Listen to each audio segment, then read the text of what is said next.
It is so much fun to travel the world, especially for me, farm boy from Idaho. I didn't have many skills when I first awakened to the opportunity that, you could work for pay. I knew how to milk cows, but, that was about it, and it didn't pay very well. But when I was introduced to network marketing, health and nutrition, a marketing system where I could start at the bottom, go to the top, and start part-time, it literally revolutionized and changed my life forever. I've never been the same. And a big share of my story now is sharing with people around the world this extraordinary opportunity. And then along with it, the philosophy that makes it work.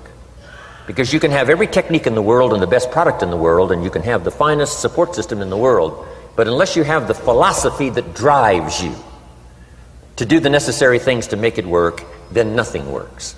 So I like to talk about all the things that made it work for me and see if that might not be valuable for someone else.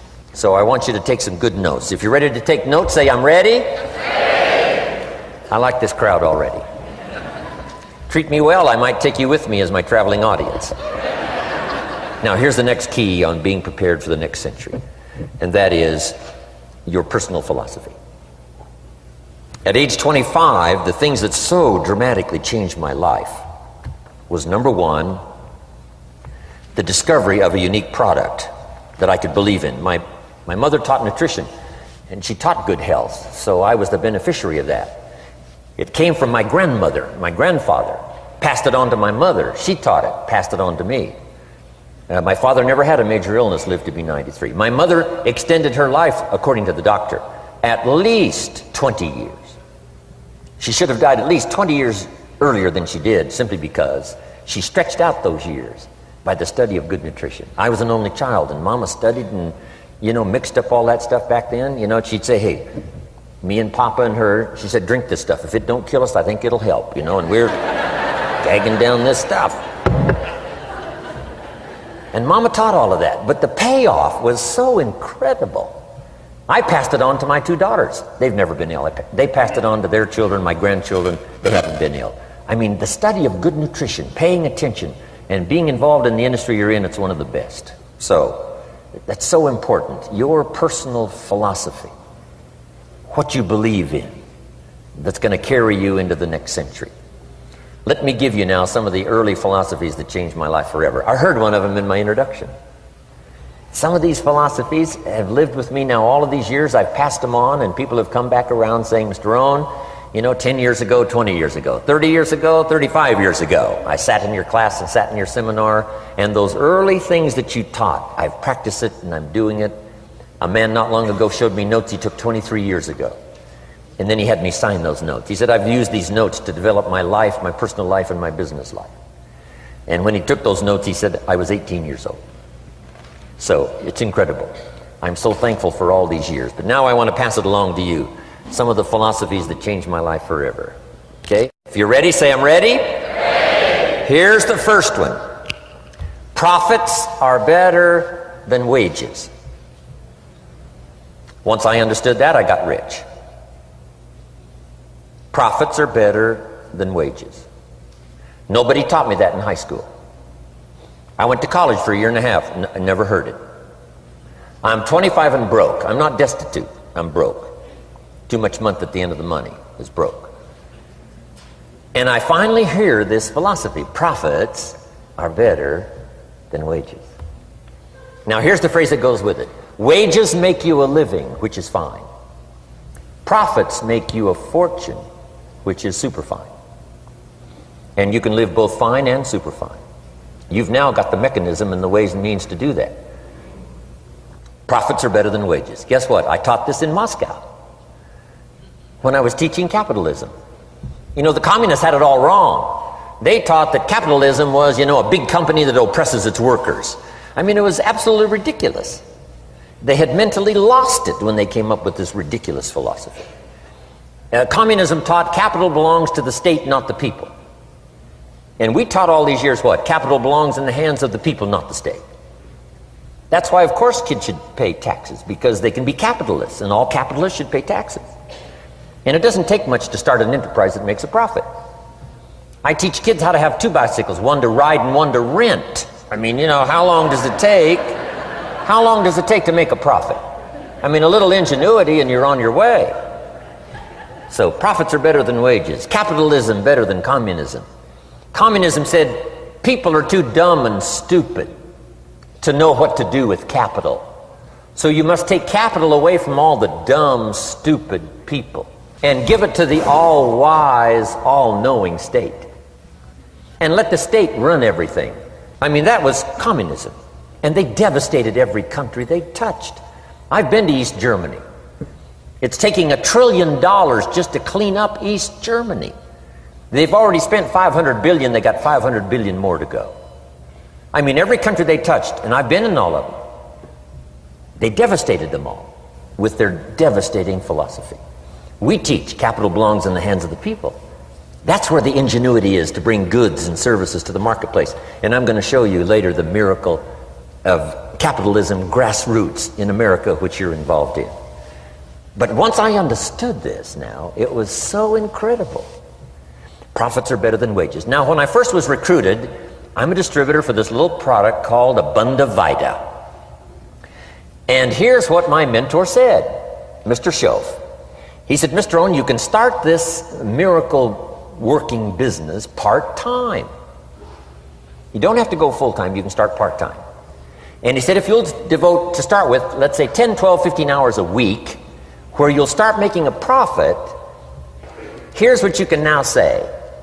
I'm working full-time on my job and part-time on my fortune. Because profits lead to fortune. I got so excited about that philosophy. I'm working full-time on my job, but now I'm working part-time on my fortune.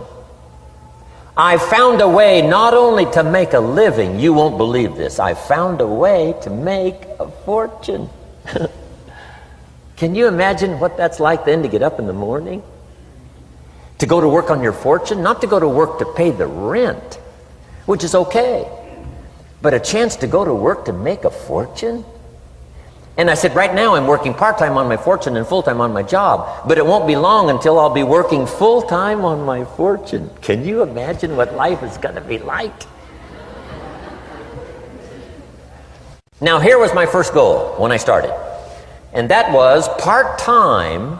I wanted to equal on my profits part-time what I was earning on my full-time job. This is called the magic of part-time. It is so thrilling for people to start working the business part-time, because now you can work on profits, and it doesn't take very long. If you'll really concentrate on those 10, 12, 15 hours a week, it won't be long if you really do it right and learn some of the skills I'm going to talk about. It won't be long until you can be earning as much part-time working on your fortune as you are full-time working on your job. I did that in less than 6 months. Now I've got an incredible invitation. I found a way part-time to work on my fortune, and I'm making as much money at that as I am on my full-time job. Would you like to hear my story? It was incredible. Now, here was my second goal, to make twice as much money part-time working on my fortune as I was working full-time on my job. And I reached that in less than a year.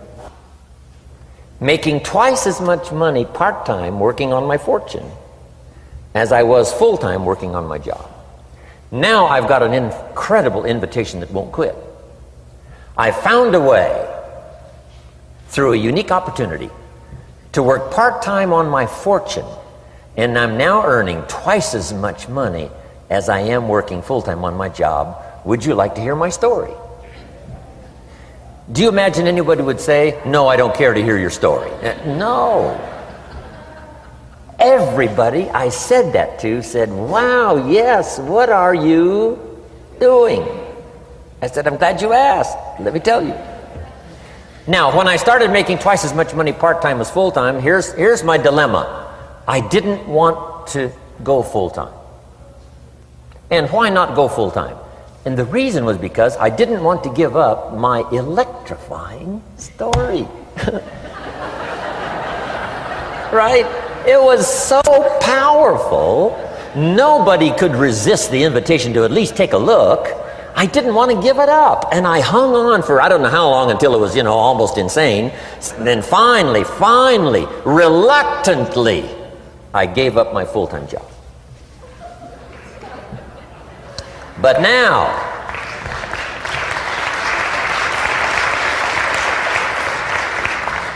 now, you can imagine the thrill and excitement of going to work full-time on my fortune. It was incredible. But I want you to jot down the magic of part-time. What does it take to really change a person's lifestyle? Not very much. An extra $1,000 a month, I'm telling you, would drastically change most American families' lifestyle. And that's why part-time is so valuable, because it very quickly changes a person's lifestyle. And here's what the change in lifestyle does. It's a great recruiting tool. One of the greatest recruiting attractions is the money you make part-time. Somebody said, "You've been on 3 vacations this year?" Says, "Yes, I got this little part-time thing going." Says, "What's that?" "You bought 2 new cars, one for you and one for her. How did you do that?" Said, "I got this little part-time thing going." Your kids have got all these new clothes? Yes. All this stuff is happening. What is it? An extra $1,000 a month. See, $1,000 a month full-time, nobody wants to hear your story. $1,000 a month part-time that starts to change your lifestyle, everybody wants to hear your story. So the key is part-time. The magic and the attraction of part-time gives you a classic invitation for somebody to listen to what you're doing that's changing your life. And it's not just necessarily the money that changes your life. It's what you do with the money. It's the change of lifestyle. So part-time helps to change lifestyle, which gives you a classic invitation to look at what you're doing. That's how I started in network marketing, age 25. Wow, these philosophies changed my life. I wish I would have learned them in high school. In high school, if they would have offered Wealth 1, Wealth 2, I'd have taken both classes. I wouldn't have waited until I was 25 and broke. Here's the next one. Philosophy that helped change my life. It's not what happens that determines your life future. It's not what happens that determines your life future. It's what you do about what happens. All of us are in like a little sailboat. And it's not the blowing of the wind that determines your destination. It's the set of the sail. So jot this phrase down. It's one of the best to understand. Kids need to understand it. The same wind blows on us all. The same wind blows on us all. The wind of disaster, the wind of opportunity, the wind of change. The wind when it's upside down, the wind when it's favorable and unfavorable. The same wind blows on us all. The economic wind, the social wind, the political wind. The same wind blows on everybody.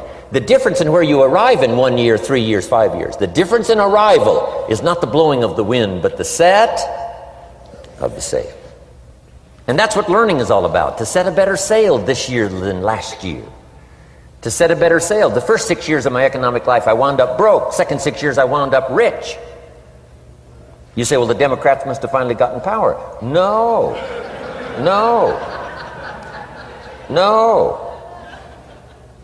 It was not a political change. Here's what changed the second 6 years of my economic life. It was my philosophy that changed. The set of the sail of better thinking, correcting the errors of the past and picking up new disciplines for the future. That's all I had to do at the end of the first 6. Correct the errors of the past and then pick up some new disciplines for the future. And my total life changed. The second 6 years was totally different than the first 6 of my working life. And guess who can do that? Anybody. Now you can keep on the same path for the next couple of years as you have the past 2. But if you wish to, and maybe everything's okay for you and you don't need to, but if you need to make some changes, I'm telling you, you can start doing it today so that the next 2 years will be drastically different than the last 2. And anybody who wishes to do that can. And you can do it between ages 40 and 43. You can do it between ages 13 and 15. You can do it between ages 60 and 62. Any 2 years, any 5 years that you wish to drastically change from the previous 5, you can do it. If you wish to. Now this isn't written. This is not a law. Here's what it's called: opportunity. But if you don't know you can change, if you don't know you can drastically change your income, change your future, change your health, change your marriage, change everything, if you don't know that, Some people then go year after year after year after year not making much change simply because they didn't get to the class. They never read the book. They never went to the seminar. They never made the discovery. They didn't seek for the knowledge of how could I make my life better.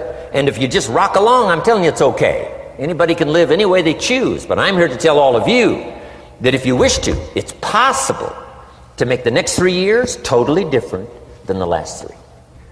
And all you have to do is just a few things. So if you got that one now, it's not the blowing of the wind that determines your income. It's not the blowing of the wind that determines your fortune. It's the set of the sail. And that's why we gathered here today. Maybe I've got some ideas that'll help you with a couple of little things about setting the sail of your thinking that might drastically give you multiplied more benefit the next 3 years than you've gotten in the last 3. So it's not what happens. What happens to everybody. Chevron years ago brought me in to talk to management. They said, Mr. Rohn, you travel around the world and you're fairly knowledgeable. What do you think the next 10 years are going to be like? I said, gentlemen, I can tell you I do know the right people. So they all leaned forward and listened carefully. And I said, gentlemen, the next 10 years are going to be about like the last 10.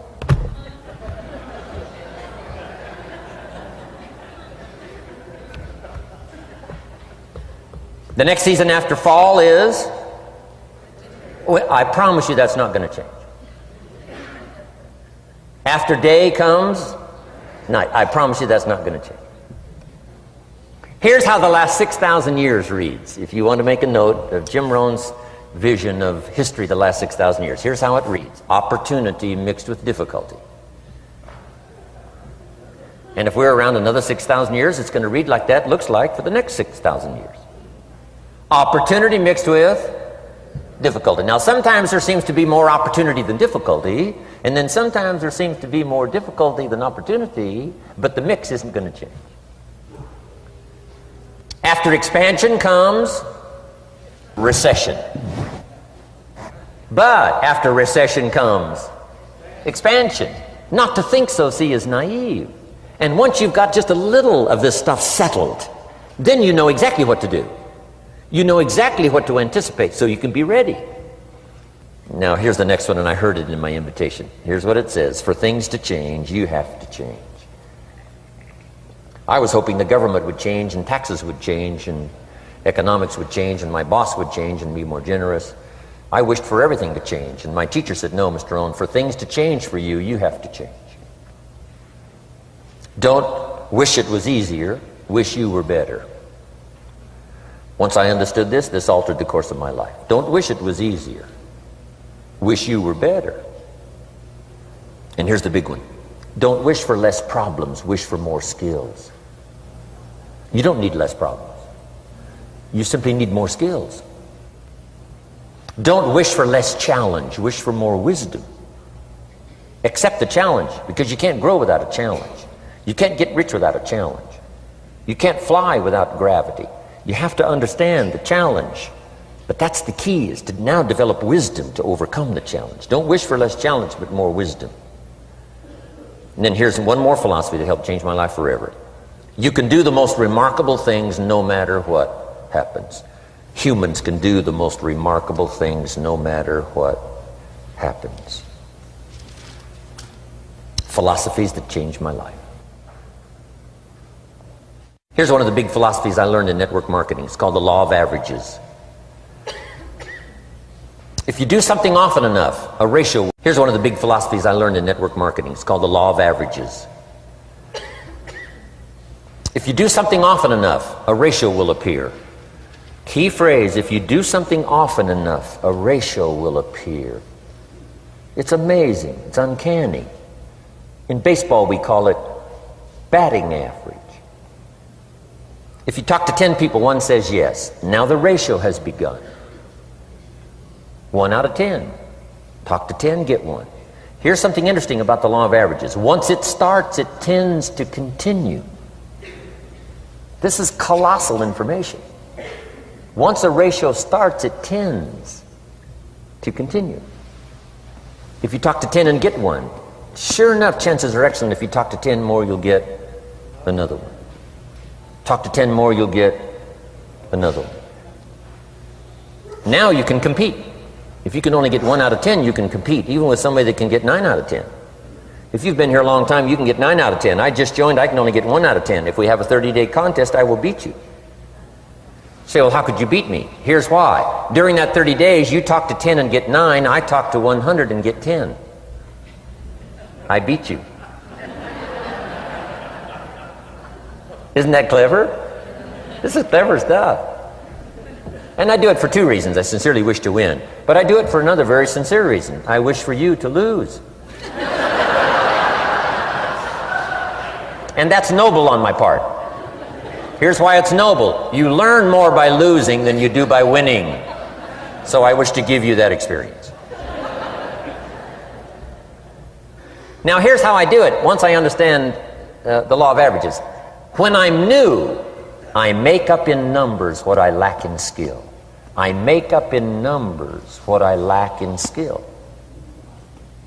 Now who can do that? Anybody that's ambitious. Anybody with a little ingenuity. Anybody.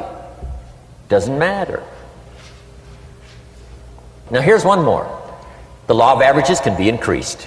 You get 1 out of 10, talk to 10, get another one. Talk to 10, get another one.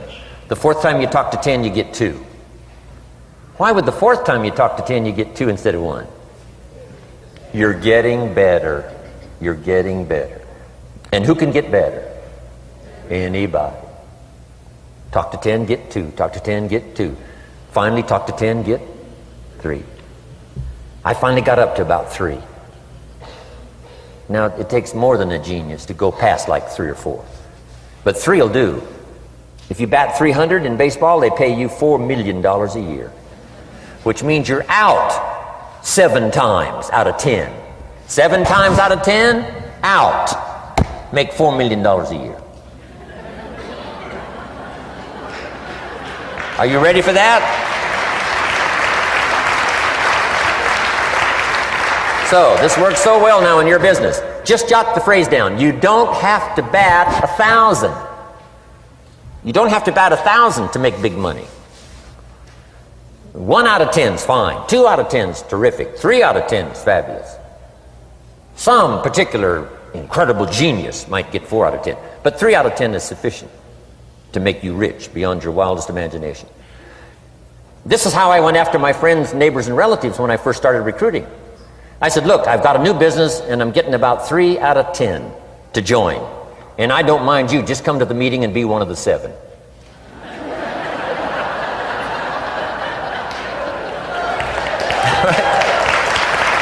Doesn't matter. You're my friend, you'll do me a favor. And so it's not important to me that you like it. It's not important to me that you join. It's certainly not important to me that you buy. It's just important to me that you listen. One of the reasons, though, I want you to hear the story is because a year from now, if I'm doing well, I don't want you to say, how come you never picked up the phone a year ago? I never got a letter, never got a call. You call me a friend? You're making all this money, you never picked up the phone. So I don't want that to happen. So for 2 reasons, I want you to see what I'm doing. So that a year from now, if I'm doing well, I can say, you know, I gave you the opportunity. But also, just as a favor, come and be one of the 7. It doesn't matter to me if you buy or join. But I need 10 to get 3. And if you're one of the 3, wonderful. If you're not, wonderful. It doesn't. It might matter to you. It might matter to you, but it doesn't matter to me. Now, it matters to me because we're friends, but it doesn't matter in terms of my averages. So if you decide to get rich, just learn the law of averages. You're off and running. Now, here's the second law that changed my life forever in network marketing. I learned the law of sowing and reaping. And in the law of sowing and reaping is also the story of the law of averages. Jot this down. The story of the sower comes from the Bible. I'm an amateur on the Bible, but this is such a useful story. Here's what the story says. And take the notes because the drama's in the details. The sower was ambitious. Evidently he was ambitious. When you read the whole story, you'll conclude, yes, this was an ambitious sower. Here was number 2. He had excellent seed. The sower who sowed the seed had excellent seed. And the excellent seed can be an excellent opportunity, an excellent product, an excellent story. So we've got an ambitious sower with excellent seed. But now here's the rest of the details of the story. for your information, for the drama of your life, so you can understand things better. Learning some of this is how I got rich by age 31. Okay. Number one, it says the sower goes out to sow the seed, but the first part of the seed falls by the wayside and the birds get it. So jot this down. The birds are going to get some of the seed. The birds are going to get some of the seed. Now you say, well, Mr. Rohn, what does that mean? Well, I invite John to come to a meeting. He said he'd be there Tuesday night. Tuesday night I show up, John isn't there. I say, John, I wonder why John didn't make it. Now I know the answer. The birds. The birds. John had this great idea of coming to the meeting to look at an opportunity, and somebody stole it and said, you're not going to go see network marketing. And he says, well, maybe not. So have you jotted that down now? The birds are going to get some.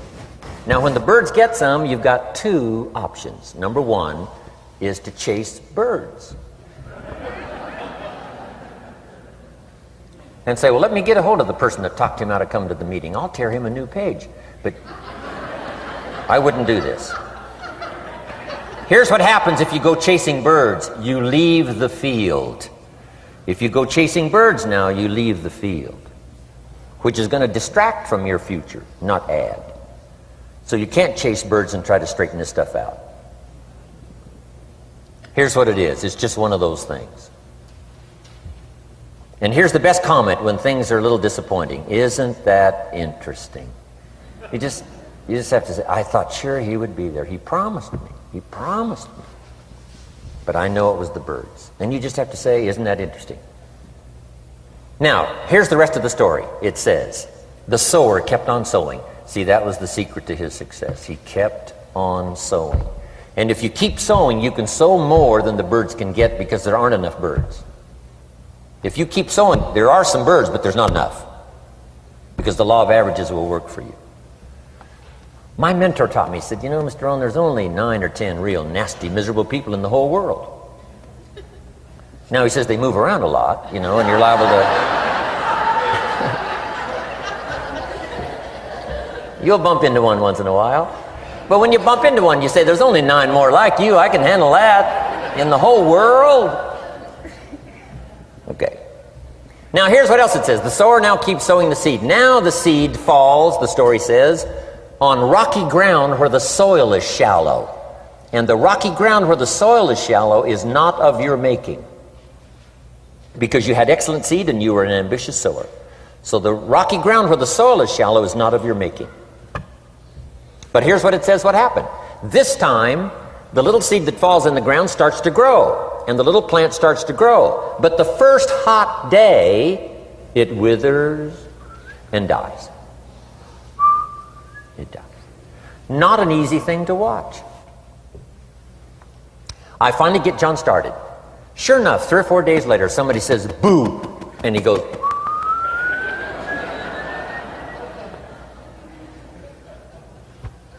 he's gone. Doesn't show up at the second meeting. And I say, I thought sure John would last a week. What happened? Jot this down. The hot weather is going to get some. And this is not of your making. Here's what you must say when that happens. Isn't that interesting? Wow. What can you do? The answer is nothing. You say, well, I'm going to try to change this. I wouldn't take that class. You know, the sun comes up in the east. Somebody says, why is that? I wouldn't spend much time on that. Just let that happen.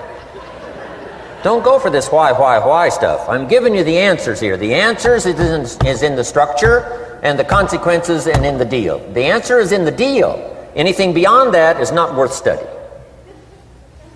You say, well, how come some just last a little while? I wouldn't sign up for that class. Here's the answer. Some don't stay. You just have to jot that down. And when some leaves, you say, that's one of those that don't stay. Now you know what category to put them in. And you can't solve this now. You can't. It's like rearranging the seasons. You can't fool with that. All you can do is cooperate with the way things are set up. I didn't set it up. You say, well, it shouldn't be this way. Well, when you get your own planet, you can rearrange this whole deal. But on this planet, you're a guest. You got to take it as it comes. Now, here was the secret to the ambitious sower with good seed. It said he kept on sowing. Now, here's what he had to do to keep on sowing.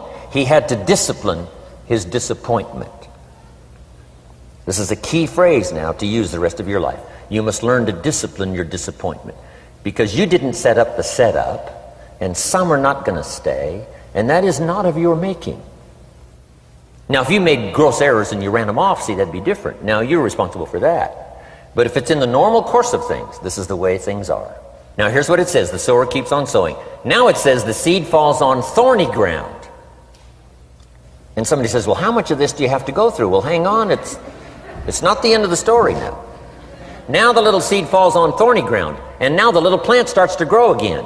But as the little plant starts to grow, the thorns choke it to death, and it dies.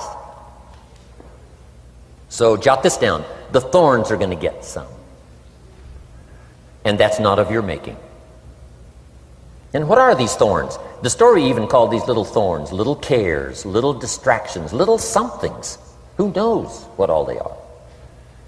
I say, John, we had a meeting last night, you weren't here. John says, well, I can't make every meeting. I say, why not? You're part-time. He said, well, the screen door came off the hinges. And you just can't let your house fall apart. You got to take some time and fix things up. And I can hear the thorns going,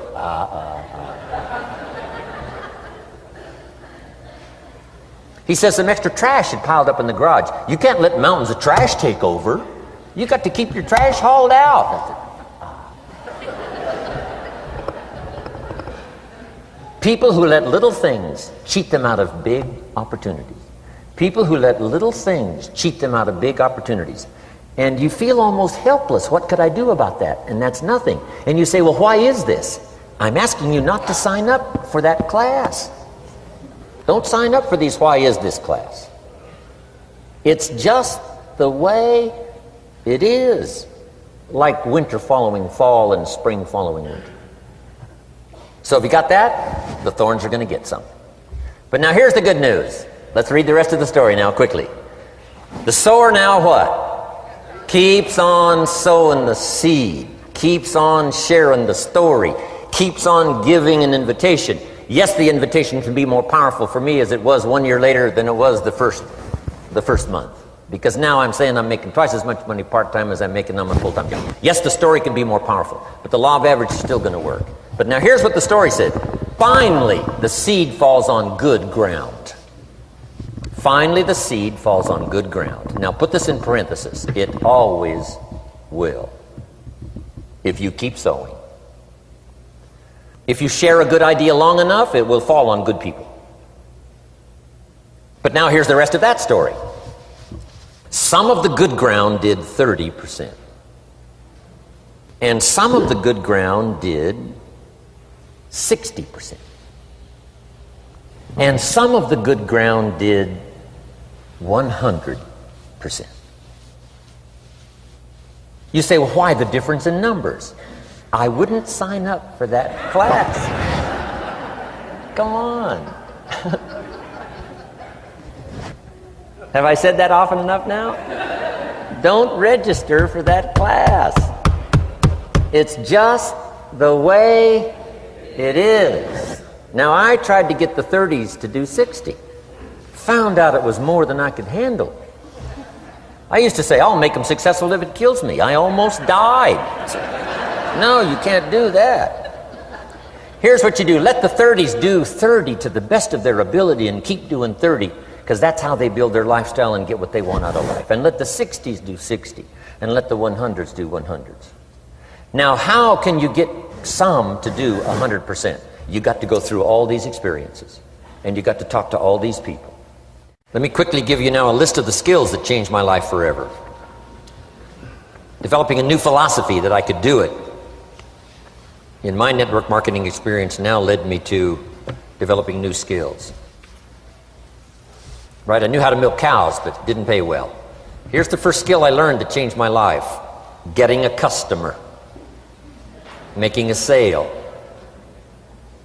And of course, sales for you is easy, right? Because it's not technical, right? The technical is all taken care of. You simply represent your product. If you share a unique product, talk about its merits, persuade someone that it's the best, they agree to buy, that's the simple art of sales. But in your business, here's what it's more like: sharing. Because using the product yourself, gathering some testimonials, you simply share that. So we're not talking like high-powered spacecraft technical skills here.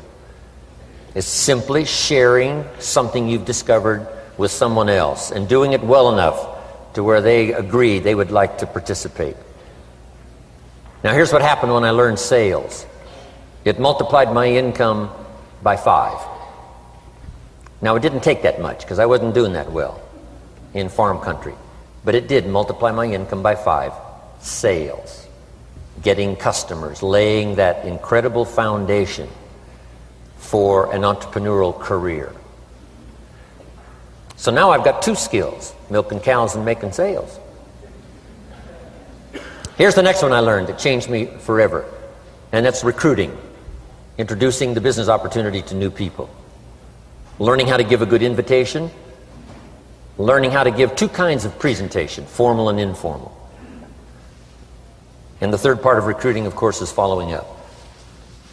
Once you start a new life, now you got to take care of it, like a new mother would take care of her baby. You don't start a new life and abandon it. You start a new life and nourish it like a mother and protect it like a father. You got to be both mother and father to a new person. Nourishment, ideas like a mother. Protection, help defend your new life against the encroachment of outside voices that would try to talk them out of it. So you got to be mother and father in this art of recruiting. We call it being a sponsor. And being a sponsor is like being a bridge, helping somebody from darkness to light, from skeptic to faith, from not knowing to knowing, from no confidence in themselves to starting to gain confidence. You're the bridge that helps people from the shadows to the sunlight. It's one of the most exciting positions to occupy in all of network marketing industry, is the bridge, helping people crossing the bridge out from discouragement into recognition. Being this bridge, that's what the recruiting magic is all about. You've got the answers. They've been looking for the answers. You've got the answers. And you help them cross this bridge. You see something in them before they can see it in themselves. You assure them that it's possible to be more than they are, therefore they can earn more than they've got, have more than they possess. This is one of the great arts in the world. And here's what's exciting about this art. It pays big money. Because now you operate a unique philosophy taught first in the Bible. John Kennedy taught it in his inaugural speech. Zig Ziglar's got one of the best ways to put it. And that's the secret to wealth. The secret to wealth and fortune. First taught in the Bible. Because the question was asked, how can we achieve greatness, great wealth, great power, great influence, great recognition, great self-esteem? How can we achieve greatness? The master teacher was asked. And here was his formula for achieving personal greatness. He said, find a way to serve the many. For service to many leads to greatness. For those that are interested. Some people aren't interested, but for those that are, service to many leads to greatness. Someone says, well, best I can do is just take care of myself, which is okay, but it doesn't lead to greatness. Someone says, I got enough bills of my own, I can't worry about someone else's bills. That's okay, but it doesn't lead to greatness. Greatness is helping people pay their bills, you forget about yours. Because if you help enough people pay theirs, yours disappear. Help people with problems, your problems disappear. The key to greatness, the master teacher taught, is finding a way. Now, a lot of people would like to serve many people, but they don't have a way. And what's exciting about you and your business is you've now got the way. Whether you use it or not, it's up to you. Whether you cash it in or not is up to you. Whether you make a fortune or just a little, that's all up to you. Each person's ambition. It's called the same marketing. The same product. The products are the same for everybody here. The marketing system is the same. The difference is each person's philosophy and each person's individual ambition. But whatever your ambitions are, now you've got the ways and means. And here's what you've got the ways and means to do. Serve as many people as you would like. Now here's what's exciting about recruiting. With what you're involved in here, you can directly and indirectly affect the lives of dozens of people. Some of you are going to directly and indirectly affect the lives of hundreds of people. And some of you, if you wish, can directly and indirectly affect the lives of thousands of people. And the pay is accordingly. If you affect a few, you earn that pay. If you affect the many, you earn that pay. But the secret is found in the Bible. Service to many leads to greatness. Now, John Kennedy said it in his inaugural speech. Here's what he said: don't ask. Don't we wish that was the current political philosophy? Where is John Kennedy and his philosophy? John Kennedy said, don't ask. That's important if you understand philosophy. He said, don't ask what the people can do for you. Don't ask what the country can do for you. Don't ask what the government can do for you.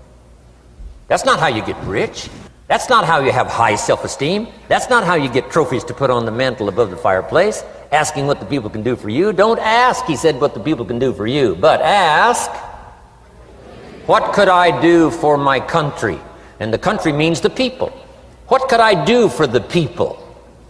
I want trophies. I want recognition. I want high self-esteem. I would even like a chance to make a fortune. John Kennedy says it's easy. Don't ask what the people can do for you, but ask, what could I do for the people? Could I directly and indirectly serve many in my country? And now that you are participating in this program, the answer is yes. Now, Zig probably said it best. Zig's got some great stuff. Zig and I have been good friends for a lot of years. Zig says money isn't everything, but it ranks right up there with oxygen. Yeah, Zig, you're right. Zig says, my dentist told me, Zig, only floss the teeth you want to keep. You know, forget the rest. But here, Zig is famous for this now. This is one of Zig's philosophies, and it goes right along with the other two, the Bible and John Kennedy. Here's what Zig says: if you help enough people get what they want, you can have everything you want. If you help enough people get what they want, you can have everything you want. Now, wanting everything you want, we call that self-interest. But it's okay to have self-interest if you do it in a positive way. By helping enough people get what they want, you can have everything you want. Now, you can accomplish all that by learning this next skill called recruiting. And I learned it, and it made me fortunes. So now I've got 3 skills: milking cows, making sales, and recruiting. Here's the next skill I learned that paid big money: organizing. Once you got a few, get them to work together, see, and that's magic. Getting people to work together is magic. Now, yes, it's challenging, like having several members of your family. Getting them to work together is challenging, but it's magic. Getting husband and wife to work together is challenging, but it's magic when it happens. But everything magic is challenging. Just got to jot that down. Everything magic is challenging. But once you figure out the challenge and go for it, then the magic occurs. Let me tell you how magical people working together is. Let me quote the Bible again. It says, if 2 or 3 agree on a common purpose, nothing is impossible. Just try that on for your mental size. If 2 or 3 agree on a common purpose, nothing's impossible. Everybody's looking for a challenge. Here's what I teach, especially the kids. Here's the best challenge in the world. Let's go do it. Not you go do it. Let's go do it. If 2 or 3 of us decide on a common purpose to do it, nothing's impossible. Incredible. Working together, organizing. Now, when everybody's an independent, now it's a little more challenging. Like having kids, they've each got their own opinions. They've each got their own ambitions and desires. It's challenging. You've got a variety. But that's what makes life, the variety. And it is, in your business, it is challenging, getting people to work together. It's like herding cats. You know, sheep are easy, but you got to try cats, herding cats. But if you can possibly get it done, the power is so immense when you get people to work together.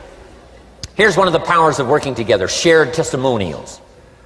If I've got somebody new and you're there and I'm there, I give them my testimonial, you give your testimonial. Maybe what tips the scales in getting me a new person is not my testimonial, but my partner's testimonial. Somebody I'm working with, their testimonial got them. Shared testimonials are so powerful. That's why working together is okay, is powerful. Now, working by yourself is okay. All this stuff is okay. Everybody needs to know, though, where are the advantages? And these are some of the advantages. I learned to organize, paid big money. Here's what I next learned to do. Promote. Promotion now pays staggering money. Now, the company comes up with what we call major promotions. Here's what you've got to come up with. The smaller promotions. The company comes up with major recognition. You've got to come up with small recognition for your people around you. The top 5. The company's got top 5. You've got your own top 5 in maybe 2 or 3 categories. Top 5, top 5, top 5. And those little recognitions. To reach certain levels in the company, you have to take major steps. But for you, recognition, let them take small steps. Here's one of the secrets of your kind of business. Rewarding people for small steps of progress. Rewarding people. Sometimes it's just recognition, handshake, pat on the back. Mary, you're doing a fabulous job. And you figure out what those recognitions are. Small steps of progress. Guess what promotion pays, if you learn it well? Big money. Getting people to do something they wouldn't ordinarily do by themselves. People will do some unique things by themselves, but if you can figure out a way to say, Mary, if you do this and this, she says, well, I'll go for it. Now, she wouldn't have thought of that on her own. Here's what works magic. It's better than money. Money's a bit unimportant. Here's what's important. Ingenuity. The best place to wake up your ingenuity is what you're doing right now. Representing a unique product and getting customers, recruiting distributors, and promoting and all this stuff. Ingenuity. Figuring out a way. If it doesn't work this way, we'll work another way. I used my ingenuity, made a fortune. My ingenuity worked on doing all these campaigns, the spring campaign and the summer campaign and the winter campaign. This week we're going to recruit school teachers. How many of you got? How many of you got? This is school teacher week. School teacher month. I'd pick out a little category and say, let's go for it.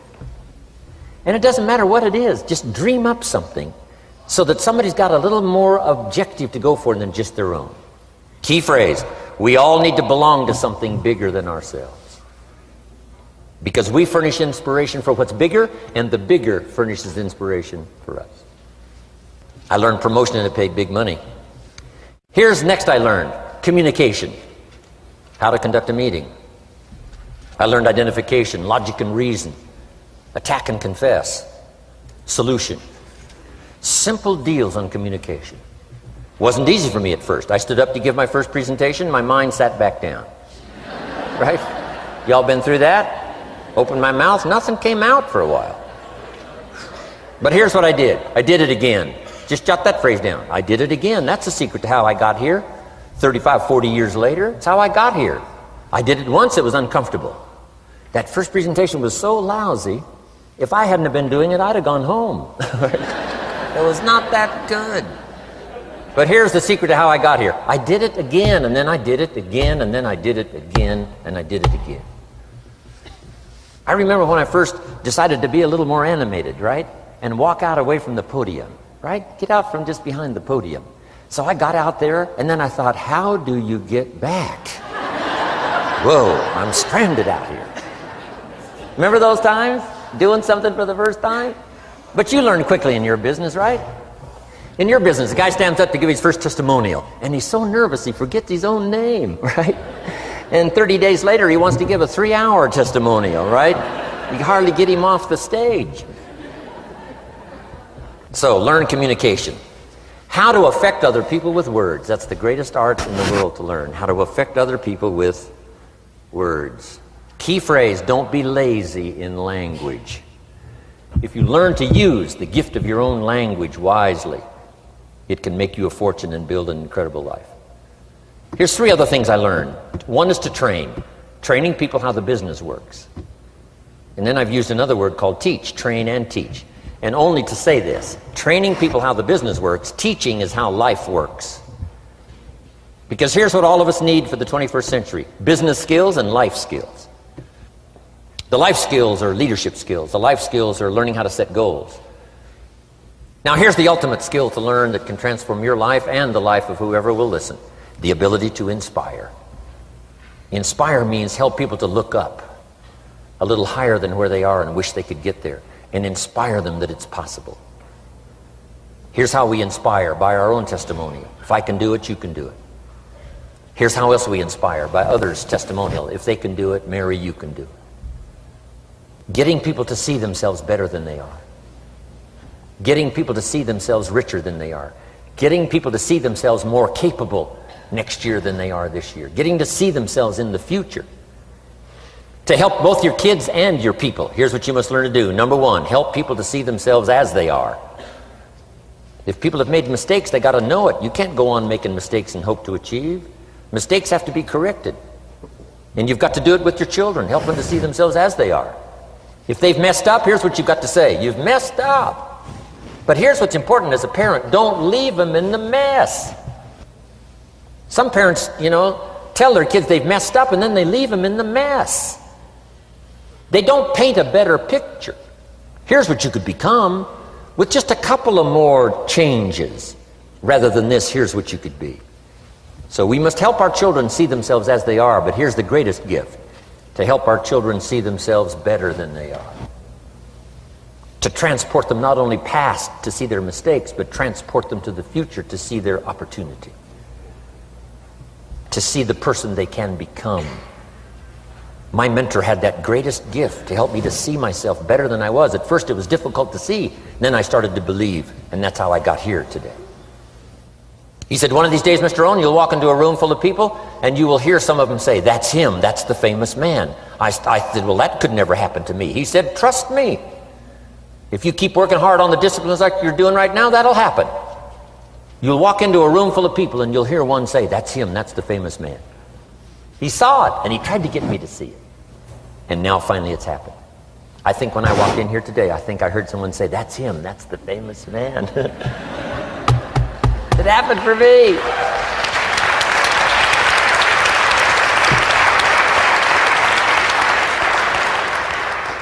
And if it can happen for me, it can happen for you. Just master these skills to inspire. Here's what else I learned, the skills of building an organization. Learn to work with the people who deserve it, not the people who need it. You must be like life itself. Respond to deserve, not to need.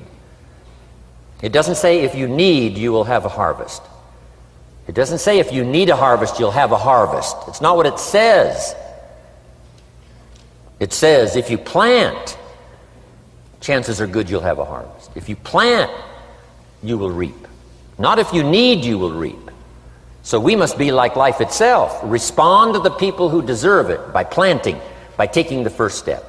Even God himself says, if you move toward me, I'll move toward you. That's the condition. You move toward me, I'll move toward you, says the Almighty. Now he could also say, you don't move, I don't move. You say, well, that's arbitrary. Well, when you're God, you can set it up that way. Now, learn to work with the people who deserve it, not the people who need it. Now, here's what's the next step.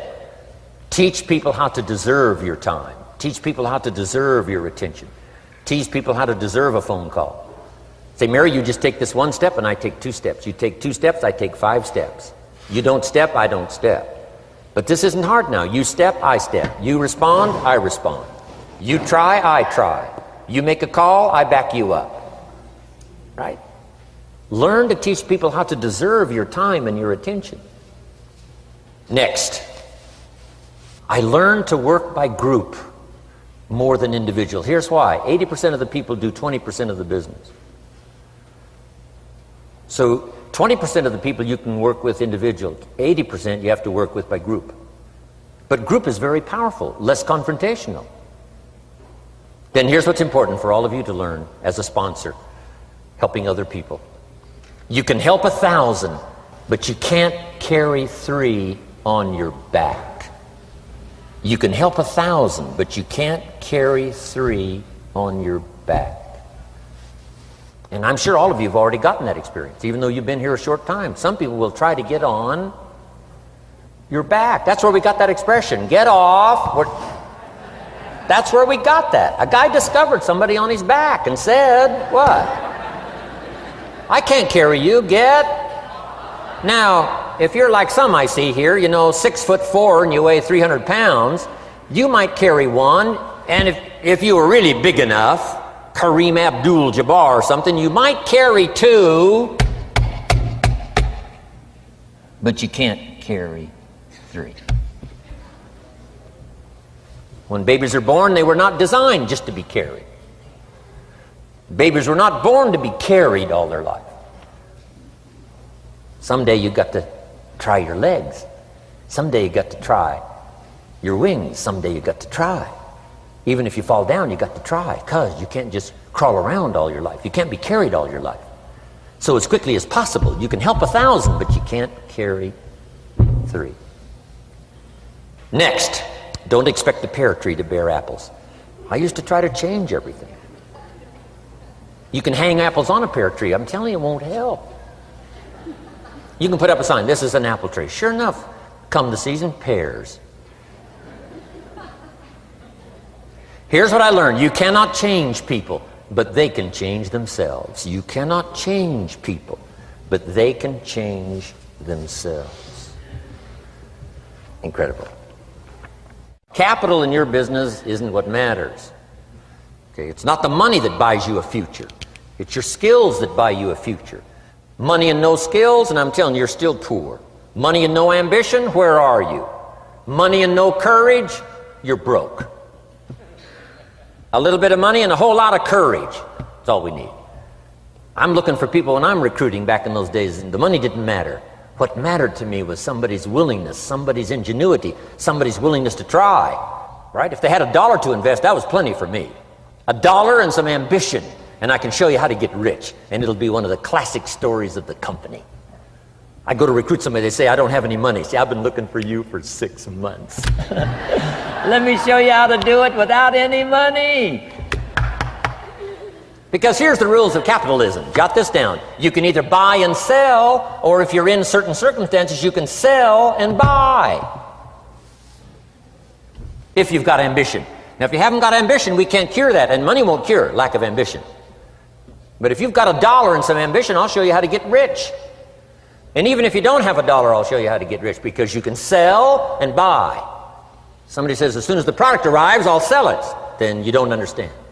You don't understand the magic of fortune if you say, I have to wait till it gets here to sell it. And you probably don't understand the value of your own story.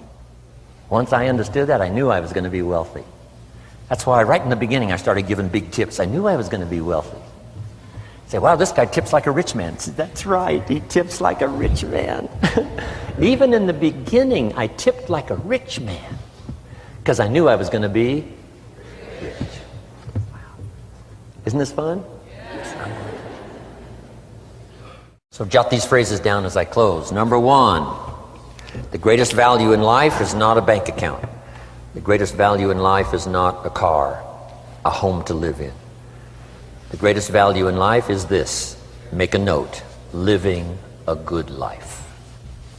In the midst of all of our achieving and recruiting and building and growing, helping other people, being a part of society and the country and the world, being all of this stuff, here's what you must figure out all of your life, how to continually live a good life. So let me give you my short list. I'll cover the long list the next time I see you. Here's the short list on a good life. Number 1, productivity. If you don't produce, you won't be happy. Here's number 2, good friends. The greatest support system in the world is good friends. You got to work on that. Don't be careless here. Friends are those wonderful people who know all about you and still like you. Here's next, spirituality. I'm not asking you to be a believer. I am a believer that humans are more than an advanced form of the animal kingdom. I'm a believer that we're a special creation. I don't ask you to be a believer, but here's what I do ask. If you are a believer, here's what you must do. Study, practice, and teach. Whatever's valuable to you, study, practice, and teach. Repeat it after me now. Again. Study, practice, and teach. Here's why. It builds the foundation that builds the country, that builds the nation, that helps us to compete among the nations of the world in the 21st century. And this is one of those subjects, to study, practice and teach. Next, my parents taught, don't miss anything. Don't miss the game. Don't miss the performance. Don't miss the show, the movie. Don't miss the words. We're all inspired by the words. Elton John says she lived her life like a candle in the wind, never knowing who to cling to when the rain set in. You can't miss those lyrics. You can't miss the music. You can't miss the songs that nourish the soul. You can't describe how brief and fragile life is much better than that. George Harrison, one of the Beatles, sings, "If not for you, the winter would hold no spring. Couldn't hear a robin sing. I just wouldn't have a clue if not for you." Wow. You got to remember the words that reflect the experience. Barbra Streisand sings, "It used to be so natural to talk about forever, but used-to-bes don't count anymore. They just lay on the floor till we sweep them away. You don't sing me love songs, you don't say you need me, and you don't bring me flowers anymore." Illustrative of all of our experiences. Winston Churchill said, "The truth is incontrovertible. Malice may attack it and ignorance may deride it, but in the end, there it is." You got to use that. Feast on someone else's comments. Because, see, you could stay up all night and not think of that.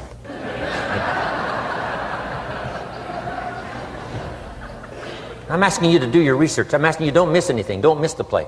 When my father was 93, just before he died, if you would have called him at 10:30, 11 o'clock at night, he wouldn't be home. He's at the rodeo. And he's watching the kids play softball. He's at church. He's watching the concert somewhere. Every night. My parents taught me that. Don't miss anything. Even the little small things, don't miss. The big things, don't miss. Don't miss, don't miss. It's part of living a good life. Here's why. Jot this phrase down. It'll serve you well forever. If you live well, you will earn well. If you live well, it'll show up in the texture of your voice. If you live well, it'll show up in your face. If you live well, it'll show up in the magnetism of your personality. If you live well. So don't miss the nourishment of all the things around you that could help you live a good life.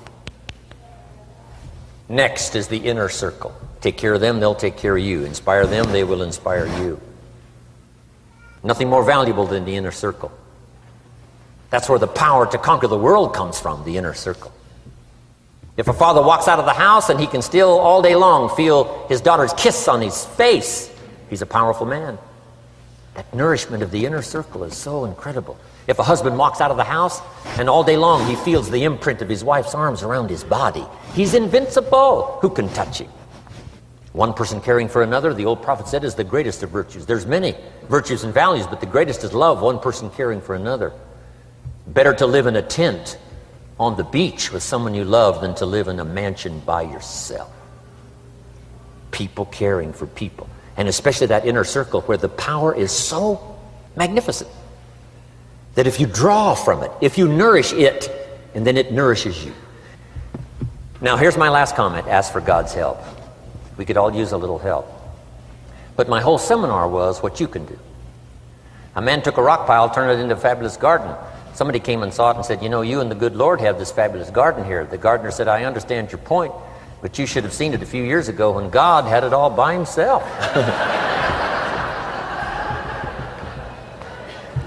So we do play a part. So make this the last note now. We have a chance as human beings to participate in the miracle process. We have a chance as human beings to participate in the miracle process. And you can go do that every day as often as you wish.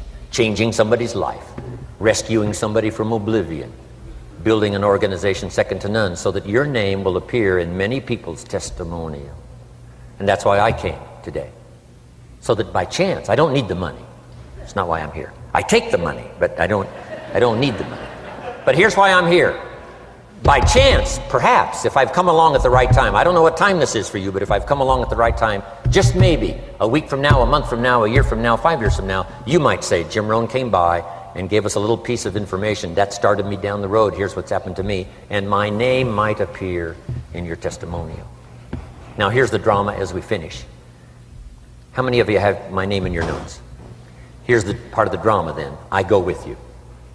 When we all leave here and the lights are out and the place is dark, I go with you because you've taken my notes and hopefully some of the spirit, some of the stuff I had besides just the notes. So I go with all of you. But here's the big drama. All of you go with me. See, that's so unbelievable.